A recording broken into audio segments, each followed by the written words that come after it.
नमस्कार, मैं हूं ममता लांजेवार और रिपोर्टर ऑटो वाली में एक बार फिर से आपका स्वागत है। आज हम रायपुर उत्तर विधानसभा की नब्ज टटोलेंगे और जानेंगे कि प्रत्याशियों के दावे क्या हैं, लोगों की उम्मीदें क्या हैं और मुद्दे क्या हैं। तो आइए हम रायपुर उत्तर विधानसभा में मिलते हैं और इनके जो प्रत्याशी हैं दक्षिण से बीजेपी के जो प्रत्याशी हैं पुरंदर मिश्रा रायपुर उत्तर से, उनसे बात करते हैं। सर, हम चाहेंगे कि आप हमारी ऑटो की सवारी करिए और आपसे मुद्दों पर भी बात हुई। लगातार प्रचार प्रसार में आप जुटे हुए हैं और सबसे पहले तो पूछेंगे कि इसके पहले ऑटो की सवारी कब की आपने? हम जब नामांकन के लिए गए ऑटो में गए, ऑटो की सवारी से उनको 2 पैसा मिलेगा भी, उनका रोजगार चलेगा भी, तो जहाँ जो आवश्यकता है वो करते हैं। हम जब नामांकन रैली में गए ऑटो में गए। तो वो पब्लिसिटी स्टंट नहीं था आपको लगता है? नहीं, कोई पब्लिसिटी स्टंट। आप तो देख रहे हैं, हम तो सादगी से चुनाव प्रचार कर रहे हैं और लोगों का रुझान देख रहे हैं। लोगों का आशीर्वाद मिल रहा है, लोग दिल से चाह रहे हैं कि कमल जीते, मोदी जी मजबूत हो, पुरंदर भैया उत्तर का विधायक बने, चाह रहे हैं लोग। देखिए किन मुद्दों को लेकर आप जाएंगे सर? अगर आप लोगों के बीच में जब जाएंगे तो किन मुद्दों को लेकर जो है वो आप जाएंगे? देखिए, मेरा मुद्दा ऐसे है कि मैं जीत के आऊँगा, मेरे मतदाता भाई बहन जो बोलेंगे वही मेरा मुद्दा है। क्योंकि मुद्दा नहीं है तो जनता के हित के काम करने के लिए हम चुनाव लड़ रहे हैं। मोदी जी चाहते हैं कि गरीब कल्याण हो, गरीब कल्याण के रास्ते में हम काम करने वाले हैं। नहीं, गरीब का कल्याण हो ठीक है, लेकिन मुद्दे तो होंगे आप लोगों के बीच में जब जाते होंगे तो कौन सी बात आप रखते होंगे? देखिए, मैं ये बोलता हूँ कि 5 साल में कांग्रेस सरकार ने कुछ नहीं किया, केवल सड़क में जा करके नमस्ते चौक बना करके हमारे भाई बैठते थे कुलदीप जी और केवल नमस्ते करते थे। इस समय रायपुर की जनता उनको नमस्ते करने वाली है। नमस्ते चौक काफी फेमस रहा है वैसे। हाँ, क्या करें, कोई काम नहीं था उनका।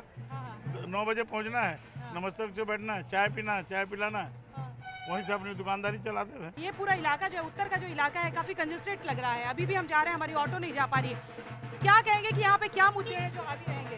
10 साल से विधायक महोदय हैं इस क्षेत्र में। आप देखिए, नाली की गंदगी, सड़क की समस्या, पानी की समस्या, बिजली की समस्या, ये सब है।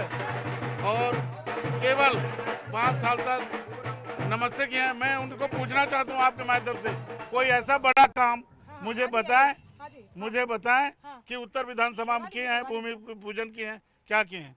महतारी वंदन योजना जो है उसको लेकर आप खास तौर पे बात कर रहे हैं। महतारी वंदन योजना है, ये माननीय प्रधानमंत्री जी का बहुत सम्मानीय योजना है।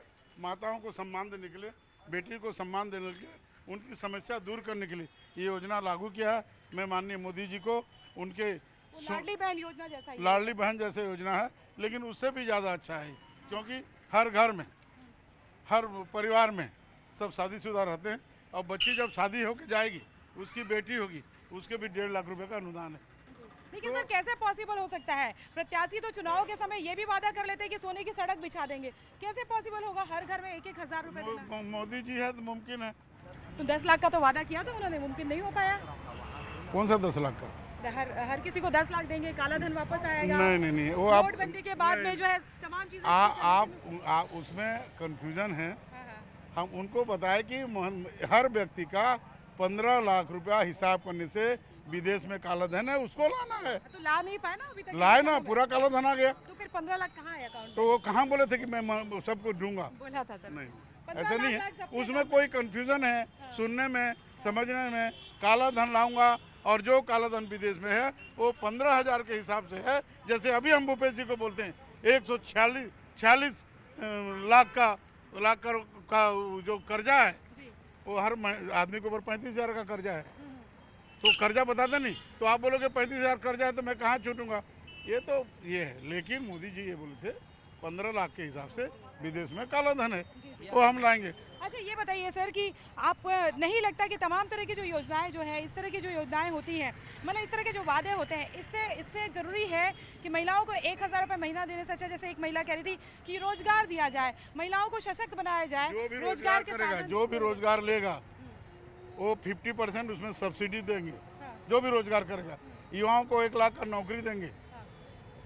और मैं तो आपको बताना चाहता हूँ, हमारा मैनिफेस्टो देखिए, उसमें लोगों का सम्मान है। और कांग्रेस का मैनिफेस्टो देखिए, उसमें तो लकड़ी छेना तक देने का है। हम जब मरेंगे उसकी चिंता करें, तो हिंदुओं के मरने के लिए पैदा हुआ है। खाली हिंदू को मारना नहीं, चाहते ऑटो में सवारी हैं। करते तो हैं। इनका जो है, जी। जो मैनिफेस्टो है वो ठीक नहीं है। दूसरी तरफ अगर हम बात करें सर कि सिलेंडर की आपने बात की कि 500 रुपये में सिलेंडर दिया जाएगा, कांग्रेस ने भी वादा किया और कांग्रेस का कहना है कि उज्ज्वला के तो 450 रुपये पड़ेंगे। नहीं, देखिए, कांग्रेस उसमें सब्सिडी दे रही है 500, चाहे गैस 2000 का हो, चाहे 2200 का हो, चाहे 2300 का हो, हम उसमें 500 रुपया की में ही देंगे।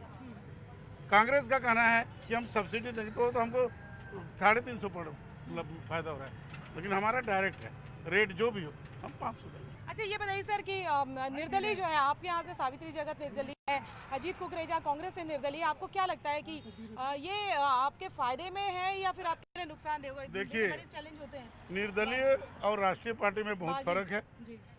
कांग्रेस का अंतरकलह कारण निर्दलीय चुनाव लड़ा है, उससे हमारा कोई सरोकार नहीं है। सावित्री जगत आपको सावित्री जगत हमारे समाज से है, ओडिया वोटर बीजेपी से है, उसको किसी के बहकाव में आ गया, कुछ कांग्रेसी लोग उसको प्रलोभन दे करके वो दिए हैं, वो समझ जाएगी, कोई ज़्यादा उसका फर्क नहीं पड़ेगा, हमारी वो बहन है। जी। अच्छा ये बताइए कि आपको क्या लगता है कि आपको लीड कितनी मिलेगी? लीड नहीं, मैं वहाँ जीतूंगा, चुनाव अच्छे मतों से जीतूंगा और विधायक भी बनूंगा। कि पंडित जी प्रसाद निकाले, कितना दिए हाथ में, एक ठो आया कि 2 ठो आया कि 4 ठो आया, तो जनता जनार्दन का आशीर्वाद खूब है। ऊपर में मेरे भगवान जी हैं, नीचे में मेरे दाता मेरे भगवान हैं। तो आपको ये भरोसा है कि प्रसाद जो है वो आप ही के हिस्से आएगा? प्रसाद मेरे हिस्से आएगा, सबको मिलेगा, लेकिन मेरा ज़्यादा रहेगा। 56 भोग वाला प्रसाद आएगा? 56 भोग वाला प्रसाद आएगा। 56 भोग वाला प्रसाद आएगा। ये बताइए कि आपने एग्ज़ाम जब देते थे स्कूल टाइम पे, तो कुछ दिन पहले एग्ज़ाम के पहले घबराहट होती थी, क्या पेपर आएगा, क्या आएगा, मतलब क्या होगा नतीजा, ऐसी घबराहट होती है क्या पुरेंद्र मिश्रा को, कि आपको लगता है आपकी तैयारी पूरी है? नहीं, घबराहट नहीं होती, समय कम रहता है, इच्छा रहती कि सभी मतदाता भाइयों से मैं मिलूं, मिल रहा हूं। आप देख रहे हैं, आप ऑटो में भी ले आए, पैदल भी चल रहा हूं, और मैं डोर टू डोर जा रहा हूं। आज बहुत सारे उसमें डोर टू डोर में मेरा हुआ है, दौरा कर रहा हूं, लोगों का प्रतिसाद मिल रहा है, आशीर्वाद मिल रहा है, बहुत सारे समस्या का समाधान का सोचें। यहाँ जहाँ भी देखें, नाली जाम है, सड़क गड्ढा है, बिजली ठीक नहीं है, युवा लोग उत्पीड़ित हैं, पीएससी का घोटाला, बेरोजगार भत्ता, ये सब उन्होंने नहीं दिया, खाली झूठ का आश्वासन दे करके, झूठ कर करके सरकार में आए, अभी फिर झूठ आश्वासन। आपको बताऊं, मैं किसानों के मुद्दे में अपन बात करें, आप दोनों तरफ से हिसाब करेंगे कि वो 3200 में खरीद रहे हैं, हम 3100 में खरीद रहे हैं, हम 21 कुंटल खरीद रहे हैं, हम 2000 वो खरीद रहे हैं। हिसाब करने से 1100 रुपया कुंटल हमारे किसानों को हम बीजेपी ज़्यादा दे रही है। फिर हम स्पॉट पेमेंट करें, हम तुरंत पैसा देंगे और वो 4 किस्त में देंगे। वो खसरा रकबा को काट के दे रही है, हम 5 एकड़ में 5 एकड़ का पैसा दे रहे हैं, वो 5 एकड़ में 4 एकड़ का पैसा दे, इस तरह से उसका काम है। मैं तो जनता जनार्दन से निवेदन करता हूँ कि मोदी जी के हाथ मजबूर करना है, बीजेपी को जिताना है, और स्वच्छ सरकार, अच्छा सरकार, जनता की सरकार, जनता के हित के चिंता, गरीब कल्याण योजना को चिंता करने वाली सरकार को वोट दीजिए। उत्तर विधानसभा में मुझे जिताइए, मैं आपका सेवक के रूप में, दिल्ली में हमारा बड़ा सेवक रहेगा, आपके लिए मैं यहाँ छोटा सेवक रहूँगा। तो ये है पुरेंद्र मिश्रा, रायपुर उत्तर से बीजेपी के प्रत्याशी, और उनका दावा है कि वो जीतेंगे, और उनका ऐसा कहना है कि तमाम तरह की परेशानियां जो है वो रायपुर उत्तर में है, और उनका ऐसा कहना है कि जो एक बेहतर उम्मीदवार है, और जनता जो है उन पर मुहर लगाएगी, उनके वादों पर मुहर लगाएगी। बहरहाल नतीजे क्या होंगे ये तो देखने वाली बात होगी। और दूसरे जो प्रत्याशी हैं, कांग्रेस के प्रत्याशी हैं, बागी जो प्रत्याशी हैं, उनसे बात करते हैं और जानने की कोशिश करते हैं कि उनके दावे क्या हैं।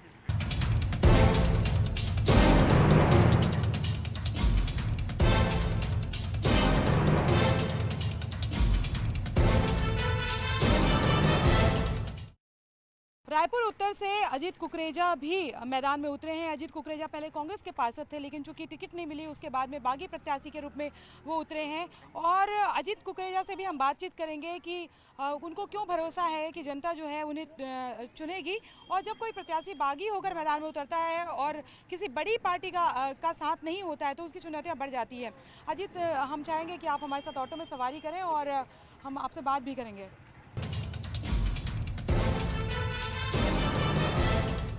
अजीत कुकरेजा हमारे साथ हैं, उनसे बात करते हैं।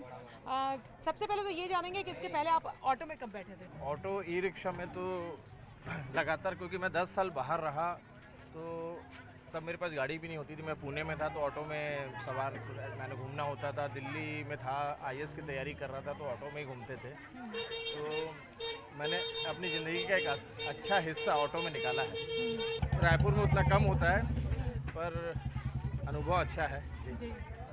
अनुभव अच्छा है। अच्छा ये बताइए कि आपको उम्मीद थी कि आपको टिकट मिलेगी लेकिन टिकट नहीं मिली, उसके बाद आप निर्दलीय प्रत्याशी के रूप में उतरे हैं, तो आपको क्या लगता है कि चूंकि बड़ी पार्टी का साथ होता है तो एक अलग बात होती है, लेकिन निर्दलीय इतना कॉन्फिडेंस क्यों? नहीं, निश्चित तौर पर दो राष्ट्रीय पार्टी के खिलाफ मैं चुनाव लड़ रहा हूँ तो बहुत मेहनत और बहुत ताकत लगती है, क्योंकि उनका सेटअप होता है, सिस्टम होता है, लोग हैं। पर मैंने लगातार ये देखा, जिस दिन मेरी टिकट कटी उसके बाद से लोग मेरे घर में इकट्ठे हो रहे थे। 1000-1200 लोग रोज़ इकट्ठे हो रहे थे। जिनकी टिकट कटी, मेरी टिकट कटी तो इतनी भीड़ थी, जिनको टिकट मिली उनके कार्यालय में इतनी भीड़ नहीं थी। उसके बाद जब मैं विधानसभा में घूमने लगा और अपने लोगों से मिलने लगा तो उन्होंने बोला हमको दोनों प्रत्याशी पसंद नहीं है, और कारण ये है कि एक प्रत्याशी का काम पसंद नहीं है, दूसरे को हम जानते नहीं हैं, तो हम लोगों को विकल्प चाहिए। और उसके बाद सिंधी समाज की मीटिंग हुई, उसमें लगभग 4-5 हज़ार लोग इकट्ठे हुए थे, और उन्होंने भी कहा कि क्योंकि दोनों पार्टियों ने हमको टिकट नहीं दी है सिंधी समाज को, तो आप निर्दलीय खड़े होइए, हम आपको सपोर्ट करेंगे। इस तरीके से फिर माहौल बनता गया। तो फिर मैंने नामांकन भरा 30 तारीख को, उसमें लगभग 15,000 लोग इकट्ठे हुए। दोनों दल से लोग आए थे बड़ी संख्या में। तो जन भावना ये थी कि हमको विकल्प चाहिए, और विकल्प के तौर पे मैं मैदान में आया। लोगों को ये लगा कि 2 तारीख को ये नामांकन वापस ले लेगा, दबाव की राजनीति कर रहा है, पर मैंने लोगों को स्पष्ट कर दिया ऐसा कुछ नहीं होगा। लगातार कांग्रेस के लीडर्स का फ़ोन आ रहा था, मैंने बोला मैं आप सबका सम्मान करता हूँ, पर मैंने अपने लोगों से पूछ के ये निर्णय लिया, मैं पीछे नहीं हटूंगा और चुनाव लड़ना ही है। तो मैंने भी उम्मीद नहीं की थी कि इतना समर्थन मिलेगा। हर समाज, हर वर्ग के लोग समर्थन कर रहे हैं। उत्कल समाज मेरे साथ है, गुजराती समाज ने तो मीटिंग बुलाकर मीटिंग में बोल दिया कि हमारा सबका वोट अजीत कुकरेजा को जाएगा। सिंधी समाज से मैं आता हूँ, उन्होंने तो समर्थन दे दिया था। मुस्लिम समाज एक तरफा सपोर्ट कर रहा है, और लगातार मैं इस क्षेत्र में 10 साल से काम कर रहा हूँ। मैंने बूथ लेवल की टीम बनाई है, और सेक्टर प्रभारी बनाए हुए हैं, जोन प्रभारी बनाए, अनुभाग लेवल पे काम किया है। एक स्लीपर सेल की तरह पूरे विधानसभा में काम कर रही है। व्यापारियों की टीम अलग काम कर रही है, महिलाओं की टीम अलग काम कर रही है, सामाजिक टीम अलग काम कर रही है। अलग अलग लेयर में काम हो रहा है, और लोग अधिक से अधिक जुड़ना चाह रहे हैं, क्योंकि दोनों प्रत्याशियों की उम्र बहुत ज़्यादा है और मैं मात्र 36 साल का हूँ। तो जनता को भरोसा हो रहा है कि युवा कुछ करेगा। लोगों ने 10 साल पार्षद रहते हुए मेरा काम देखा है, तो वो काम के आधार पर ये मान रहे हैं कि विधायक ने अपने विधानसभा में इतना काम नहीं किया जितना अजीत भैया ने अपने पार्षद वाले क्षेत्र में इतना काम किया। तो एक भरोसा है, पढ़ा लिखा हूँ, अभी तक बेदाग हूँ, ये सारी चीज़ें लोगों को मुझसे जोड़ रही हैं। और मैं डोर टू डोर कैंपेन कर रहा हूँ, एक एक घर जा रहा हूँ। दोनों प्रत्याशी मेन रोड से निकल रहे हैं, जनता को हाथ दिखा के टाटा बाय बाय करके चले जा रहे हैं, वो पैदल नहीं चल पा रहे हैं। पर मैं क्योंकि युवा हूँ, एक एक घर में जा रहा हूँ, एक एक बुजुर्ग माता बहनों के और जितने बुजुर्ग हैं उनके पैर पड़ रहा हूँ, आशीर्वाद ले रहा हूँ। तो उनको ये लग रहा है कि अभी तक कोई प्रत्याशी नहीं आया था, आप अकेले हो जो हमारे घर आ रहे हो, हमारा वोट आपको मिलेगा। ये इस पे फोकस करना चाहते हैं कि मैं यूथ वोटर हूँ, बाकी जो है वो नहीं, क्योंकि मैं यंग हूँ और एक विजन रखता हूँ कि अगले 20 साल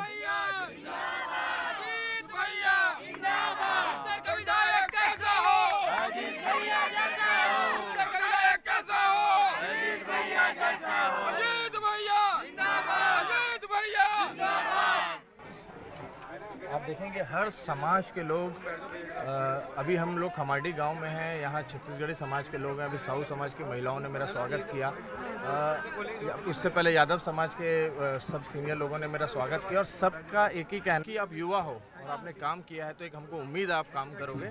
अभी तक हम बहुत निराश थे, पर आपको देखकर अब हमको लगता है कि उम्मीद है काम करोगे। आपको कितना भरोसा है कि ट्यूबलाइट जो है वो किस पावर के साथ जलेगी, अगर जली तो? देखिए, जनता साथ में है तो मेरे को लगता है कि जो एक उत्तर विधानसभा में अंधेरा फैला हुआ है उसको हटाने के लिए जनता ट्यूबलाइट जरूर जलाएगी और उत्तर विधानसभा को अजीत जरूर बनाएगी। कई मोहल्ले तो ऐसे हैं जहाँ मैं पहली बार पहुँचा, उसके बाद भी लोगों ने बोला कि हम पहले से ठान के बैठे हैं कि इस बार बदलाव करना है और ट्यूबलाइट जलाना है। और मैं जनता से मैंने कुछ वादे भी किए हैं, जैसे मैंने अपने वार्ड लेवल पे अभी लगभग 70% नालियों को भूमिगत कर दिया, तो उससे मच्छर कम हो रहे हैं, गंदगी कम हो रही है, रोड की चौड़ाई बढ़ गई है। तो लोगों का कहना है कि हमारे बाकी विधानसभा क्षेत्र में भी ये होना चाहिए। लोगों की मांग है कि हमारे मौदापारा में एक भी गार्डन नहीं है, महिलाओं को बच्चों को अगर कहीं खेलना है सोचना है तो फिर वो या तो गांधी उद्यान जाना पड़ता है या गुरु तेग बहादुर जाना पड़ता है। वैसे कई क्षेत्रों में पानी की बहुत समस्या है, कई क्षेत्रों में रोड और सड़कें इतनी टूटी हुई हैं। अब गांधीनगर है पंडरी क्षेत्र का जहाँ पर लगातार जल भराव होता है, आनंद नगर में लगातार जल भराव होता है, कविता नगर में लोगों के घर में कमर तक पानी भरता है। लगातार वादे किए गए वो पूरे नहीं हुए। जलविहार कॉलोनी में जहाँ से मैं अभी पार्षद हूँ मदर टेरेसा वार्ड में, वहाँ भी जल भराव होता था, 400-500 घरों में पानी भरता था। पर मैंने एक प्रतिज्ञा ली थी कि मैं जैसे ही पार्षद बनूंगा सबसे पहले नाला बनाऊंगा। मैंने बनाया 5.5 करोड़ की लागत से। आज 2 बारिश हो गई, वहाँ एक बूंद पानी नहीं भरता है। मैं जब पहली बार पानी नहीं भरा उनके बीच में पहुँचा तो लोगों ने मालाओं से मेरा स्वागत किया कि हम नहीं तो डरते थे बारिश होती थी कि हम अपने घर कैसे जाएंगे, पर नाला बना। तो इस तरीके से लगभग उत्तर विधानसभा में 132 करोड़ तो सिर्फ नाला बनाने के लिए चाहिए, पर किसी ने इस विजन में काम ही नहीं किया। किसी ने 1 करोड़ मांगा तो दे दिया, किसी ने 50 लाख मांगा तो दे दिया, पर इंटीग्रेटेड प्लानिंग नहीं हुई, इंक्लूसिव प्लानिंग नहीं हुई। बीजेपी कांग्रेस के इतने बड़े बड़े वो घोषणा पत्र हैं, ठीक है आप बात कर रहे हैं, लेकिन वो घोषणा पत्र का प्रभाव तो पड़ता है। फिर कैसे इस चुनौती को लेंगे आप, मतलब कैसे मुकाबला करेंगे? देखिए, पिछली बार कांग्रेस पार्टी का जो घोषणा पत्र आया था, ग्रामीण क्षेत्र से जितनी भी संबंधित बातें थी उन्होंने पूरी की, पर शहर में विकास नहीं हो पाया। फंड की बहुत कमी रही। मैं पार्षद हूँ, हम 2-4 पार्षदों ने अपने बलबूते में फंड लेके आ गए तो आ गए, नहीं तो लगभग पार्षद बेचारे निराश थे कि वार्डों में काम नहीं हुआ। जब आपने इस 5 साल काम नहीं किया तो आप ये कैसे उम्मीद करते हैं कि फिर ये घोषणा पत्र लाएंगे और अपना वादा शहर के लिए पूरा करेंगे? अभी भी फोकस ग्रामीण एरियो में है। तो शहर को सिटी ओरिएंटेड एक कैंडिडेट चाहिए जो शहर के बारे में सोचे। मैं पुणे में रहा, मैं दिल्ली में रहा, मैं लगातार यूरोपियन कंट्रीज़ में घूमता हूँ, मैं देखता हूँ आज तक हमने वायर अंडरग्राउंड नहीं कर पाई है अपने शहर में, नालियाँ खुली पड़ी हुई हैं। आज ही वही पुरानी स्टाइल में काम हो रहा है। किसी ने 5 लाख मांगा तो एक छोटा सा कमरा भवन के नाम पे बना दिया, किसी ने 2 लाख मांगा तो इंटीग्रेटेड प्लानिंग नहीं हो रही। 19 वार्ड है अगर उत्तर विधानसभा में, तो कम से कम 5 वार्ड को आदर्श वार्ड बनाना चाहिए। यहाँ सारी नालियाँ अंडरग्राउंड हो, सारी केबल्स अंडरग्राउंड हो, स्मार्ट आंगनबाड़ी हो, स्मार्ट लाइब्रेरी हो। अच्छी सोच के साथ उतरा हूँ मैदान में कि काम करना है, लोगों के बीच में रहना है। देखिए, पद की कोई लालसा नहीं है, क्योंकि 5 साल सरकार रही तो हमने कोई भी निगम मंडल आयोग या लाल बत्ती नहीं मांगी, क्योंकि हमको चुनाव लड़के जनता के बीच में रह के जनप्रतिनिधि रह के काम करना है। जब एग्ज़ाम होता था, आप कहें बाहर पढ़ाई की है जो भी, तो आप एग्ज़ाम एक दिन या कुछ दिनों पहले जो है घबराहट होने लग जाती थी कि यार मेरी तैयारी कैसी है, नतीजे क्या आएंगे, ऐसी घबराहट अजीत कुकरेजा को हो रही क्या? हाँ बिल्कुल, यानी बहुत ज़्यादा नहीं, पर एक वो झुंझुनी सी होती है कि बहुत बड़ा विधानसभा है, सब मेरे को मैनेज करना है। हो गए हैं। हाँ, वो तो प्री डिसाइडेड प्रोटोकॉल है, होना था वो तो पता है। हाँ। और पर क्योंकि एक पूरा सेटअप आपको खुद बनाना पड़ता है, निर्दलीय चुनाव लड़ते हैं, विधानसभा बहुत बड़ा है, शहर के लोग। मेरा सबसे बढ़िया पॉइंट ये रहा कि मैं लगातार 10 साल सक्रिय था, लोगों के बीच में था, हर कार्यक्रम में, हर समाज में जाता था, तो लोगों के लिए मैं नया चेहरा नहीं था। जब इन्होंने देखा कि इसकी दावेदारी अच्छी है और बहुत तेज़ी से ये चुनाव लड़ रहा है, बहुत ताकत से चुनाव लड़ रहा है, तो जो लोग पहले संशय में थे कि समर्थन करें ना करें, अब वो भी समर्थन में आ गए हैं। और मैं अभी भी चुनाव को मैं मजाक में नहीं ले सकता। चुनाव होता है, 2 बड़ी पार्टियां हैं, इसलिए आखिरी दिन तक 17 तारीख की शाम के 7 बजे तक पूरी मेहनत करनी है, पूरी ताकत लगानी है, बाकी फिर देखते हैं क्या होगा। अच्छा, लीड क्या होगी आपको लगता है?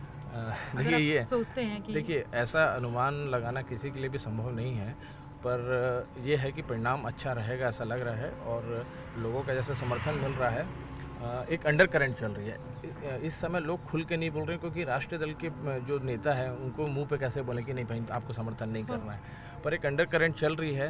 अब वो अंडर करंट कितनी है, कितनी ज़्यादा है, वो 3 दिसंबर को पता चलेगा। हाँ। तो ये है अजीत कुकरेजा और इनका दावा है कि अंडर करंट चल रहा है और अंडर करंट जो है वो किसको कितना करंट लगता है। लेकिन अजीत कुकरेजा का ऐसा दावा है कि जीत उनकी होगी क्योंकि बीजेपी और कांग्रेस दोनों के जो प्रत्याशी हैं उनसे लोग निराश हो चुके हैं। तो देखना, चूँकि कुलदीप जुनेजा पहले से विधायक रहे हैं और पुरंदर मिश्रा जो है वो पहली बार यहाँ से खड़े हुए हैं विधायक के लिए, तो देखना ये होगा कि नतीजे क्या आएंगे।